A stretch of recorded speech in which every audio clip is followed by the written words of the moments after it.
2011 was a bad year for the Indian economy. A falling rupee, uncontrollably high inflation, rising fiscal and current account deficits, and a policy paralysis in New Delhi made investors wary of investing in the country. With general elections coming up in 2014, this year's budget is the UPA government's last opportunity to push for reforms and bring the economy back on track. Nikhil Shivadas tells you what you can expect from the budget this year and why. Time is running out for the Indian economy, and the government needs to move fast to push growth back on track.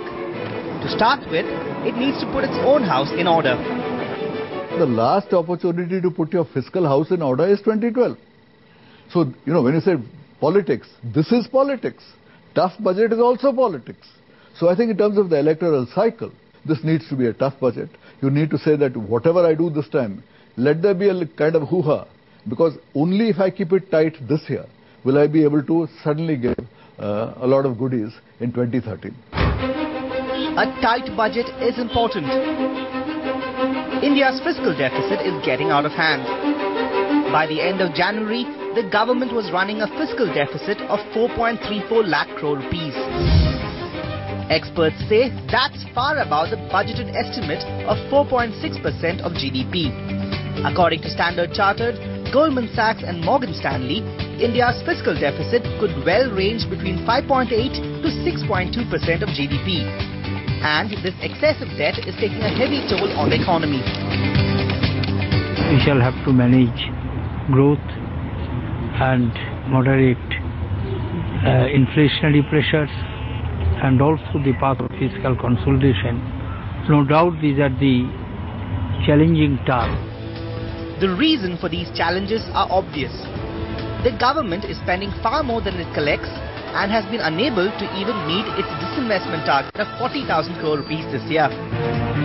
Until January this year, tax collections grew by 12% compared to the government's budgeted estimates of 18%. Total expenditure, on the other hand, grew by a whopping 13% compared to the government's estimate of 3%. 90% of this gap is filled through market borrowings.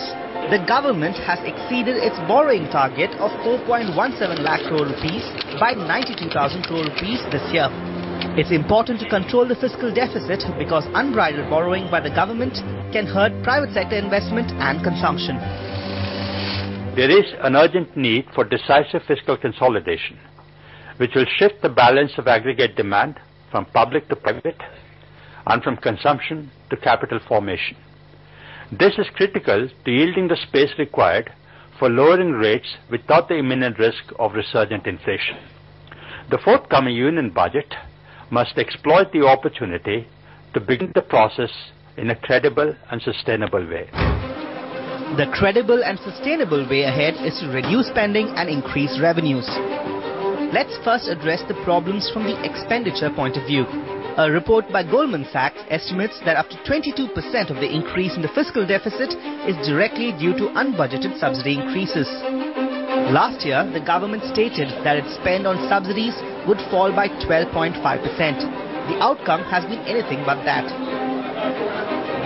According to a Deutsche Bank report, the subsidy bill for three key items, that is food, fertilizers and petroleum in the past year, could touch 290,000 crore rupees or 3.3% of GDP as opposed to the budgeted target of 134,200 crore rupees or 1.5% of GDP.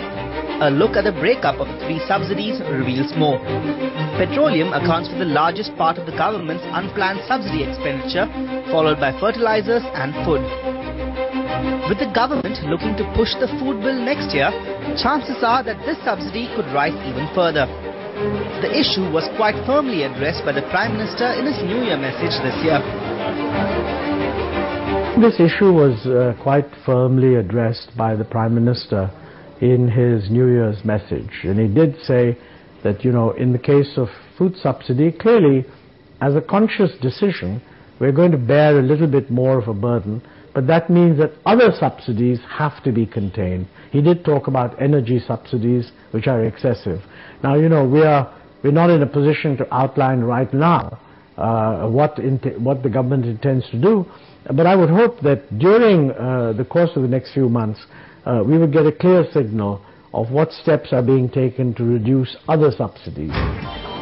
From subsidies to other social welfare schemes like Narega, the Indira Awas Yojana and the Pradhan Mantri Gram Sadak Yojana, the government is estimated to have spent 700,000 crore rupees on the top flagship rural development and poverty alleviation programs during the 11th five-year plan.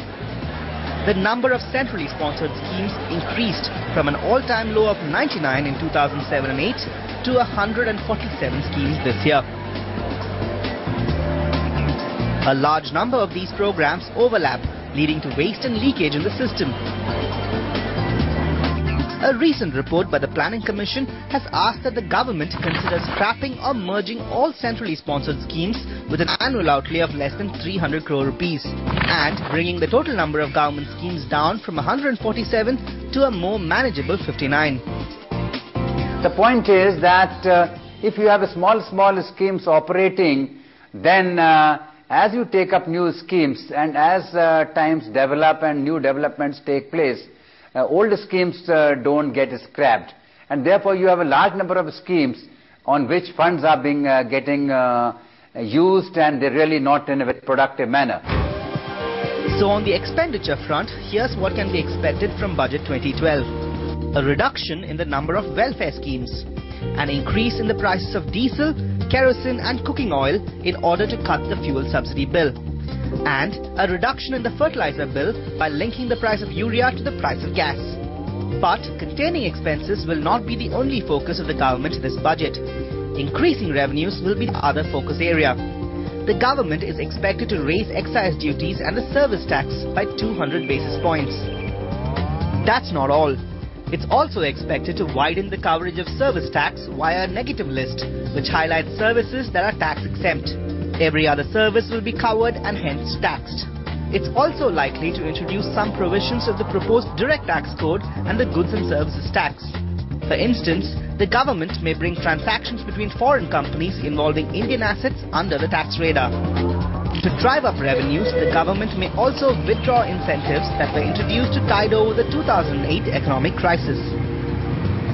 In the context of the international financial crisis, we brought down certain rates, and therefore it is nearly 2-3 years since the crisis erupted, and therefore we really need to look at those rates.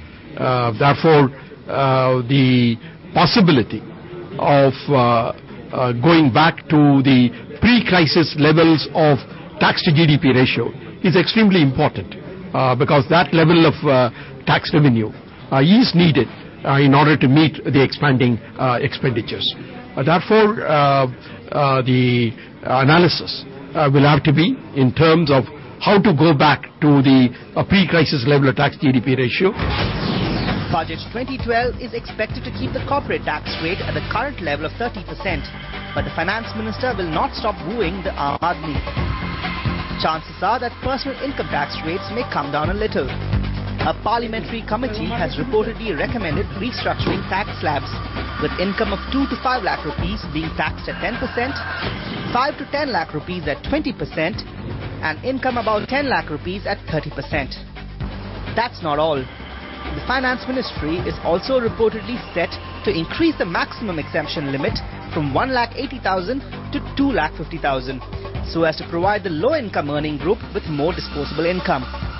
But don't expect too many dramatic changes on the tax front, because whatever streamlining the government wants to do is already proposed in the direct tax code and the goods and services tax, both of which await implementation. From raising tax collections to selling assets, the government can raise additional funds quickly by auctioning national assets like spectrum and natural resources like coal blocks. The 3G license auction saw the government rake in over 70,000 crore rupees. But experts say that the forthcoming 2G auction is unlikely to be as successful, and the government does not have the best record as far as its approach to the sale of natural resources like gas, coal and mines is concerned. Enter policy reforms. The government realizes that, but its hands are tied. You try to build a consensus. In my view, we had built a broad-based consensus, but our political opponents in particular have the reservations. I can understand the left front because of the ideological blinkers. And the BJP for partisan politics. The other way to raise funds is via disinvestment of public sector enterprises.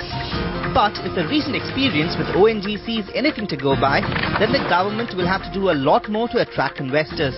The government is actively looking at other ways and means to divest its stake in public sector enterprises. This includes allowing PSUs to buy back shares. The buyback policy is that the company have to take a call, the board of directors have to take a call whether they want to go to the route of buyback so that the valuation of company shares increases. If one company wants to buy the shares of another company, that flexibility should be available. I mean, it could happen in the private sector. Why not in the public sector? The priorities for the government are clear. But will these measures be enough to get the economy back on track? Well, these measures are not nearly enough, but they are a step in the right direction. What the government really needs to address is the real problem, policy paralysis. And this may well be the government's last chance to do so, considering that the next year's budget will be a non-event, as it will be presented just before the next general elections. And that means that Budget 2012 will decide whether India will sparkle as the rising star of the East or fade away into the long dark night.